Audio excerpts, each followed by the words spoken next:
నిండు సభలో ఒక మహిళ చీర లాగినందుకు మహాభారత సంగ్రామం జరిగింది. అది ద్వాపర యుగం. మహిళలు జనసమూహంలోకి వెళ్ళినప్పుడు చీర కట్టుకుంటే మంచిది అన్నందుకు మాటల యుద్ధం జరుగుతోంది. ఇది కలియుగం. యుగ ధర్మంలో ఎంత తేడా!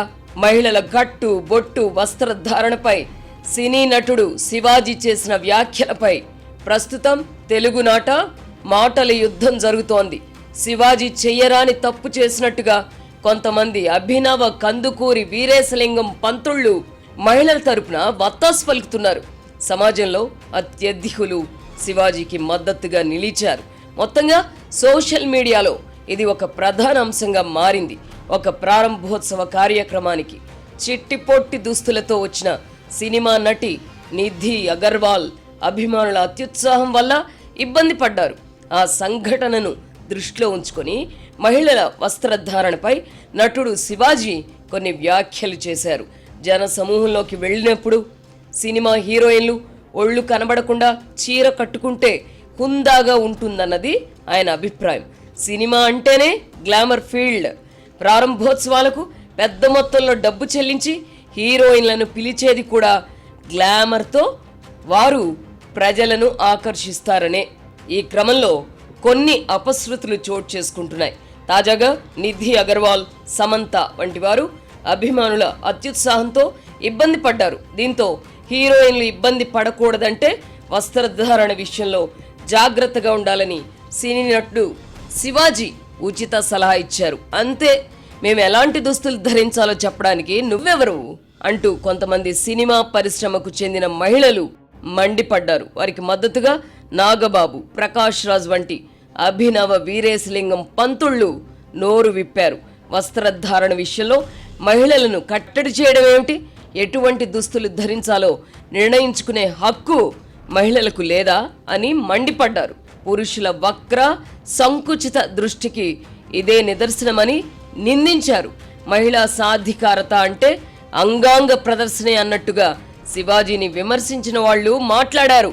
దీంతో కందకు లేని దొరద కత్తిపేటకెందుకు అని భావించిన శివాజీ ఇకపై తన నోటికి తాళం వేసుకుంటున్నట్టు ప్రకటించారు.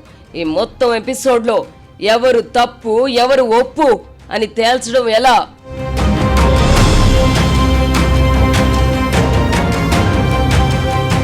ద్వాపర యుగంలో ద్రౌపదిని నిండు సభకు ఈడ్చుకొచ్చి దుర్యోధన దుశ్శాసనులు వస్త్రాపహరణకు పాల్పడినందుకు మహాభారత సంగ్రామం జరిగిందని చదివాం, విన్నాం. ఒక మహిళను అవమానించినందుకు కౌరవులు మూల్యం చెల్లించుకున్నారు. ద్వాపర యుగంలోనైనా కలియుగంలోనైనా మహిళలను అవమానించిన వారు మూల్యం చెల్లించుకోక తప్పదని అనేక సంఘటనలు రుజువు చేశాయి. వర్తమానంలోకి వస్తే మహిళల వస్త్రధారణ కొంతకాలంగా వివాదమవుతోంది. పురుషులను రెచ్చగొట్టే విధంగా కాకుండా మహిళలు నిండుగా దుస్తులు ధరించాలని కొంతమంది వ్యాఖ్యానించడం, దానిపై అభ్యుదయ మహిళలుగా చెప్పుకునేవారు మండిపడడం, వారికి మద్దతుగా అభినవ కందుకూరి వీరేశలింగం పంతుళ్ళు గొంతెత్తడం చూస్తున్నాం. కాలానుగుణంగా మనుషుల జీవన విధానంలో మార్పులు వస్తున్నాయి. అందులో భాగంగా వస్త్రధారణ కూడా. ఆది మానవులు దుస్తులే ధరించలేదు. ఆ తర్వాత శరీరాన్ని కప్పుకోవడానికి ఆకులు, జంతు చర్మాలు కట్టుకునేవారు. నాగరికత అభివృద్ధి చెందిన కొద్దీ వస్త్రధారణలో మార్పులు వచ్చాయి. వస్త్రధారణ అనేది నాగరికతకు చిహ్నంగా మారింది.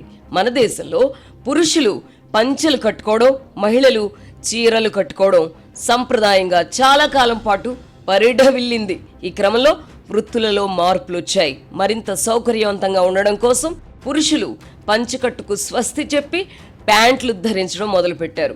మహిళలు కూడా ఉద్యోగాలు, వ్యాపారాలలో పురుషులతో సమానంగా ఎదిగారు. దీంతో వారి వస్త్రధారణలో కూడా మార్పులు వచ్చాయి. మహిళలైనా పురుషులైనా సౌకర్యంగా ఉండడం కోసం వస్త్రధారణలో మార్పులు ఎంచుకున్నారు. ఇంతవరకు బాగానే ఉంది. ఇటీవలి కాలంలో కొంతమంది మహిళలు మరీ పొదుపుగా చిట్టిపొట్టి దుస్తులు ధరిస్తున్నారు. ఇది అడపాదడపా వివాదమవుతోంది. వస్త్రధారణ వ్యక్తిగతం, ఎవరిష్టం వారిది అనడంలో సందేహం లేదు. అయితే సమాజంలోని స్థితిగతులు, మన దేశ సంస్కృతి సంప్రదాయాలను కొంచెమైనా పరిగణలోకి తీసుకోవాలి.